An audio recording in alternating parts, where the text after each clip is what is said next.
जय माता दी। राधे राधे। आइए सुनते हैं नवरात्रि के दूसरे दिन दुर्गा सप्तशती का दूसरा अध्याय। महर्षि मेधा बोले, प्राचीन काल में देवताओं और असुरों में पूरी 100 वर्षों तक घोर युद्ध हुआ और देवराज इंद्र देवताओं के नायक थे। इस युद्ध में देवताओं की सेना परास्त हो गई थी और इस प्रकार संपूर्ण देवताओं को जीत महिषासुर इंद्र बन बैठा था। युद्ध के पश्चात हारे हुए देवता प्रजापति श्री ब्रह्मा को साथ लेकर उस स्थान पर पहुँचे जहाँ पर कि भगवान शंकर विराजमान थे। देवताओं ने अपनी हार का सारा वृतांत भगवान श्री विष्णु और शंकर जी से कह सुनाया। वह कहने लगे, हे प्रभु, महिषासुर सूर्य, चंद्रमा, इंद्र, अग्नि, वायु, यम, वरुण तथा अन्य देवताओं के सब अधिकार छीनकर सबका अधिष्ठाता स्वयं बन बैठा है। उसने समस्त देवताओं को स्वर्ग से निकाल दिया है। वह मनुष्य की तरह पृथ्वी पर विचर रहे हैं। दैत्यों की सारी करतूत हमने आपको सुना दी है और आपकी शरण में इसलिए आए हैं कि आप उनके वध का कोई उपाय सोचें। देवताओं की बातें सुनकर भगवान श्री विष्णु और शंकर जी दैत्यों पर बड़ा गुस्सा किए। उनकी भौवें तन गई और आंखें लाल हो गई। गुस्से में भरे हुए भगवान विष्णु के मुख से बड़ा भारी तेज निकला और उसी प्रकार का तेज भगवान शंकर, ब्रह्मा और इंद्र आदि दूसरे देवताओं के मुख से प्रकट हुआ। फिर वह सारा तेज एक में मिल गया और तेज का पुंज वह ऐसे दिखता था जैसे कि जाज्वल्यमान पर्वत हो। देवताओं ने देखा कि उस पर्वत की ज्वाला चारों ओर फैली हुई थी और देवताओं के शरीर से प्रकट हुए तेज की किसी अन्य तेज से तुलना नहीं हो सकती थी। एक स्थान पर इकट्ठा होने पर वह तेज एक देवी के रूप में परिवर्तित हो गया और अपने प्रकाश से तीनों लोकों में व्याप्त जान पड़ा। वह भगवान शंकर का तेज था। उससे देवी का मुख प्रकट हुआ। यमराज के तेज से उनके सिर के बाल बने। भगवान श्री विष्णु के तेज से उनकी भुजाएं बनी। चंद्रमा के तेज से दोनों स्तन और इंद्र के तेज से जंघा तथा पिंडली बनी और पृथ्वी के तेज से नितंबा बना। ब्रह्मा के तेज से दोनों चरण और सूर्य के तेज से उनकी उंगलियां पैदा हुई। वस्तुओं के तेज से हाथों की उंगलियां एवं कुबेर के तेज से नासिका बनी। प्रजापति के तेज से उनके दांत और अग्नि के तेज से उनके नेत्र बने।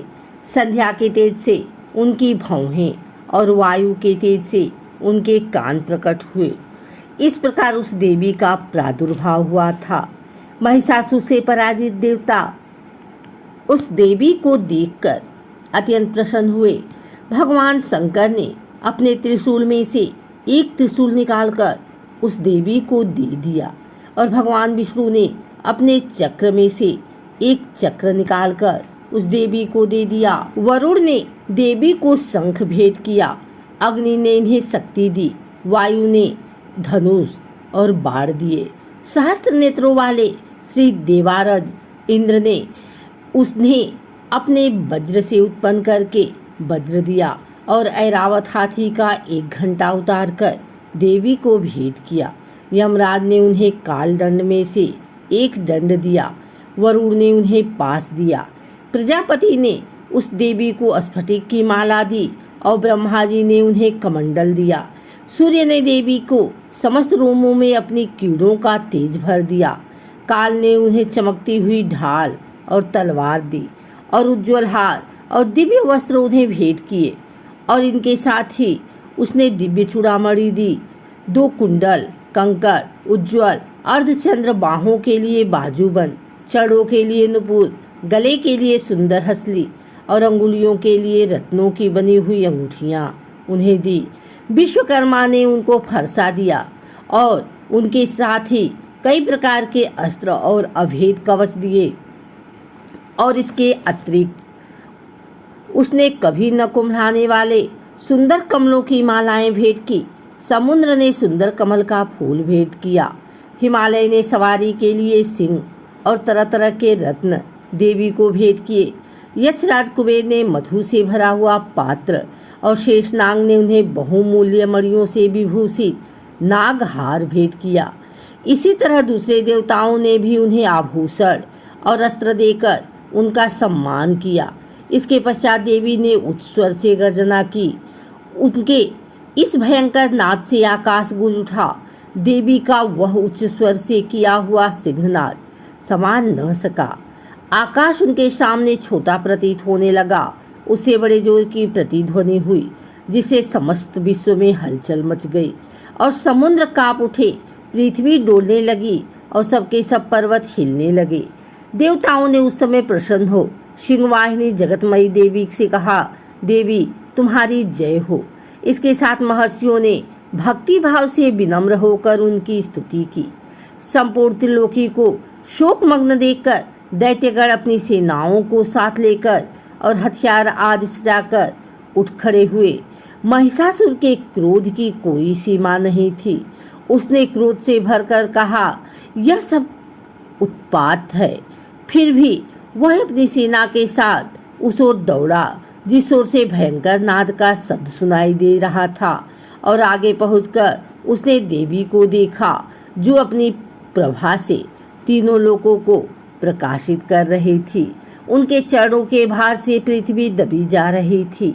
माथे के मुकुट से आकाश में एक रेखा सी बन रही थी और उनके धनुष की टंकार से सब लोग क्षुब्ध हो रहे थे। देवी अपनी सहस्त्रों भुजाओं को संपूर्ण दिशाओं में फैलाए खड़ी थी। इसके पश्चात उनका दैत्यों के साथ युद्ध छिड़ गया और कई प्रकार के अस्त्र शस्त्रों से सबकी सब दिशाएं उद्भासित होने लगी। महिषासुर की सेना का सेनापति चिछुर नामक एक महान असुर था। वह आगे बढ़कर देवी के साथ युद्ध करने लगा और दूसरे दैत्यों की चतुरंगिणी सेना साथ लेकर चामर भी लड़ने लगा और 60,000 महारथियों को साथ लेकर उदग्र नामक महादैत्य आकर युद्ध करने लगा। और महाहनु नामक असुर 1 करोड़ रथियों को लेकर, असिलोमा नामक असुर 5 करोड़ सैनिकों को साथ लेकर युद्ध करने लगा। वाशकल नामक असुर 60 लाख असुरों के साथ युद्ध में आ डटा। बिडाल नामक असुर 1 करोड़ रथियों सहित लड़ने को तैयार था। इन सब के अतिरिक्त और भी हजारों असुर हाथी और घोड़े साथ लेकर लड़ने लगे।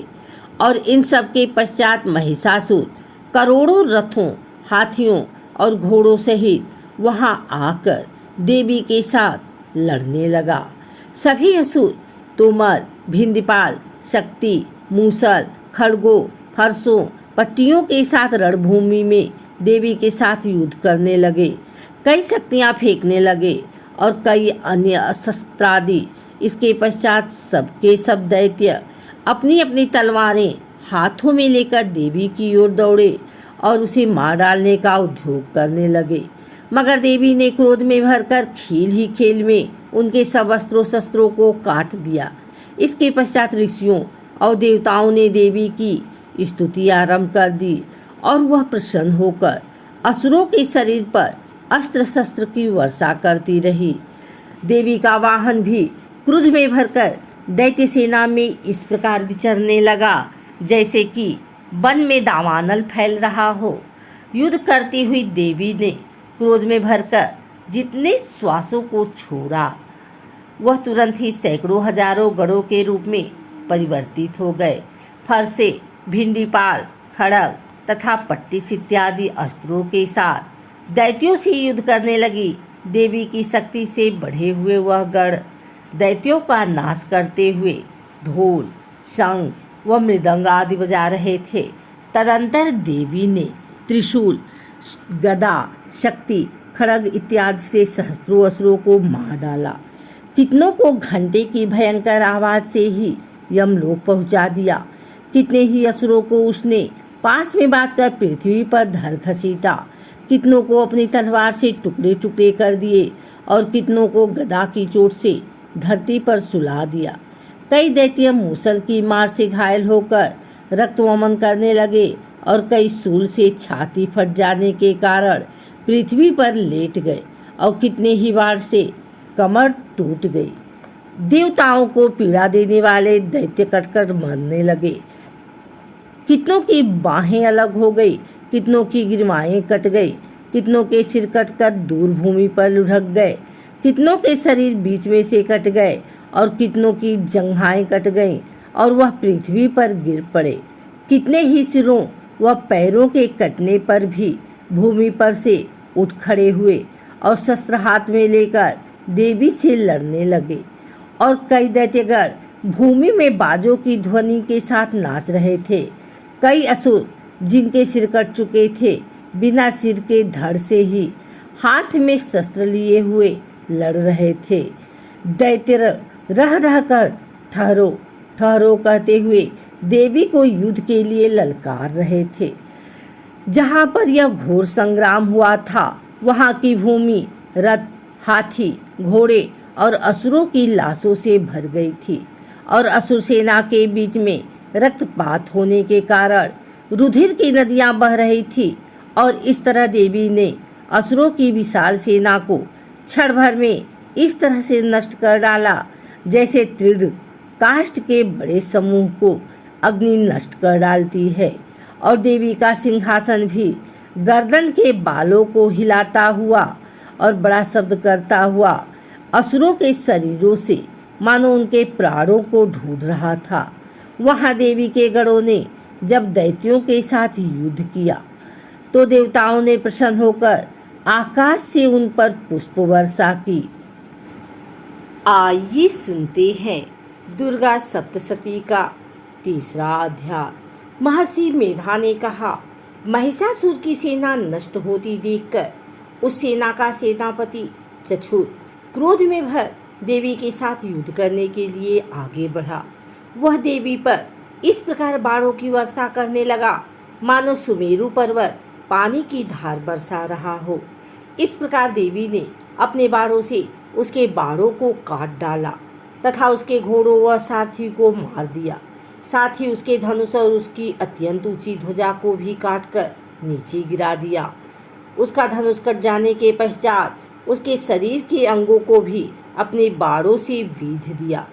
धनुष, घोड़ों और सारथी के नष्ट हो जाने पर वह असुर ढाल और तलवार लेकर देवी की तरफ आया। उसने अपनी तीक्ष्ण धार वाली तलवार से देवी के सिंह के मस्तक पर प्रहार किया और बड़े वेग से देवी की बाईं भुजा पर वार किया। किंतु देवी की बाईं भुजा को छूते ही उस दैत्य की तलवार टूट टूट कर टुकड़े टुकड़े हो गई। इससे दैत्य ने क्रोध में भरकर शूल हाथ में लिया और उसे भद्रकाली देवी की ओर फेंका। देवी की ओर आता हुआ वह शूल आकाश से गिरते हुए सूर्य के समान प्रज्वलित हो उठा। उस शूल को अपनी ओर आते हुए देखकर देवी ने भी शूल छोड़ा और महाअसुर के शूल के 100 टुकड़े कर दिए और साथ ही महाअसुर के प्राण भी हर लिए। चिछुर मरने पर देवताओं को दुख देने वाला चामर नामक दैत्य हाथी पर सवार होकर देवी से लड़ने के लिए आया और उसने अब आने के साथ ही शक्ति से प्रहार किया। किंतु देवी ने अपनी हुंकार से ही उसे तोड़कर पृथ्वी पर डाल दिया। शक्ति को टूटा हुआ देखकर दैत्य ने क्रोध से लाल होकर शूल को चलाया, किंतु देवी ने उसको भी काट दिया। इतने में देवी का सिंह उछलकर हाथी के मस्तक पर सवार हो गया और दैत्य के साथ बहुत ही तीव्र युद्ध करने लगा। फिर वह दोनों लड़ते हुए हाथी पर से पृथ्वी पर आ गिरे और दोनों बड़े क्रोध से लड़ने लगे। फिर सिंह बड़े जोर से आकाश की ओर उछला और जब पृथ्वी की ओर आया तो अपने पंजों से चामर का सिर धड़ से अलग कर दिया। क्रोध से भरी हुई देवी ने शिला और वृक्ष आदि की चोटों से उदग्र को भी मार दिया। कराल को दांतों, मुक्कों और थप्पड़ों से चूर कर डाला। क्रुद्ध हुई देवी ने गदा के प्रहार से उद्दत दैत्य को मार गिराया। भिंडीपाल से वाष्पकल को, बाणों से ताम्र तथा अंधक को मौत के घाट उतार दिया। तीनों नेत्रों वाली परमेश्वरी ने त्रिशूल से उग्रास्य, उग्रवीर्य और महाहनु नामक राक्षस को मार गिराया। उसने अपनी तलवार से बिड़ाल नामक दैत्य का सिर काट डाला। अपने बाणों से दुर्धर और दुर्मुख राक्षसों को यमलोक पहुंचा दिया। इस प्रकार जब महिषासुर ने देखा कि देवी ने मेरी सेना का नष्ट कर दिया है, तो वह भय से का रूप धारण कर देवी के गढ़ों को दुख देने लगा। उन गढ़ों में कितनों को उसने मुख के प्रहार से, कितनों को खुरों से, कितनों को पूंछ से, कितनों को सिंगों से, बहुतों को दौड़ने के वेग से, अनेकों को सिंहनाद से, किंतु चक्कर देकर और कितने को श्वास वायु से, झोंकों से पृथ्वी पर गिरा दिया। वह दैत्य इस प्रकार गढ़ों की सेना को गिरा, देवी के सिंह को मारने के लिए दौड़ा। इस पर देवी को बड़ा गुस्सा आया। उधर दैत्य भी क्रोध में भरकर धरती को खुरों से खोदने लगा तथा सिंहों से पर्वतों को उखाड़ उखाड़ कर धरती पर फेंकने लगा और मुख से शब्द करने लगा। महिषासुर के वेग से चक्कर देने के कारण पृथ्वी क्षुब्ध होकर फटने लगी। उसकी पूंछ से टकराकर समुद्र चारों ओर फैलने लगा। हिलते हुए सिंहों के आघात से मेघ खंड खंड हो गए और श्वास से आकाश में उड़ते हुए पर्वत फटने लगे। इस तरह क्रोध में भरे हुए राक्षस को देख चंडिका को भी क्रोध आ गया और वह उसे मारने के लिए क्रोध में भर गई। देवी ने पास फेंककर दैत्य का वध किया और उसने बच जाने पर दैत्य का रूप त्याग दिया और सिंह का रूप बना लिया। और ज्यों ही देवी उसका सिर काटने के लिए तैयार हुई कि उसने पुरुष का रूप बना लिया, जो कि हाथ में तलवार लिए हुआ था। देवी ने तुरंत ही अपने बाणों के साथ उस पुरुष को उसकी तलवार ढाल सहित भीत डाला। इसके पश्चात वह हाथी के रूप में दिखाई देने लगा और अपनी लंबी सूंड से देवी के सिंह को खींचने लगा और गर्जने लगा। देवी ने अपनी तलवार से उसकी सूंड काट डाली। तब राक्षस ने एक बार फिर भय से का रूप धारण कर लिया और पहले की तरह अचर जीवों सहित समस्त त्रिलोकी को व्याकुल करने लगा। इसके पश्चात क्रोध में भरी हुई देवी बारंबार उत्तम मधु का पान करने लगी और लाल लाल नेत्र करके हंसने लगी। उधर बलवीर्य तथा मद से क्रुद्ध हुआ दैत्य भी गरजने लगा। अपने सिंहों से देवी पर पर्वतों को फेंकने लगा। देवी अपने बाणों से उसके फेंके हुए पर्वत को चूर करती हुई बोली, ओ मूढ़, जब तक मैं मधुपान कर रही हूँ तब तू गरज ले, और इसके पश्चात मेरे हाथों तेरी मृत्यु हो जाने पर देवता गरजेंगे। महर्षि मेधा ने कहा। यो कहकर देवी उछलकर उस दैत्य पर जा चढ़ी और उसको अपने पैर से दबाकर सूंड से उसके गले पर आघात किया। देवी के पैर से दबने पर भी दैत्य अपने दूसरे रूप से अपने मुख से बाहर होने लगा। अभी वह आधा ही बाहर निकला था कि देवी ने अपने प्रभाव से उसे रोक दिया। जब वह आधा निकला हुआ ही था, दैत्य युद्ध करने लगा तो देवी ने अपनी तलवार से उसका सिर काट दिया। इसके पश्चात सारी राक्षस सेना हाहाकार करती हुई वहां से भाग खड़ी हुई और सब देवता अत्यंत प्रसन्न हुए तथा ऋषियों महर्षियों सहित देवी की स्तुति करने लगे। गंधर्वराज गान करने लगे तथा अप्सराएं नृत्य करने लगी।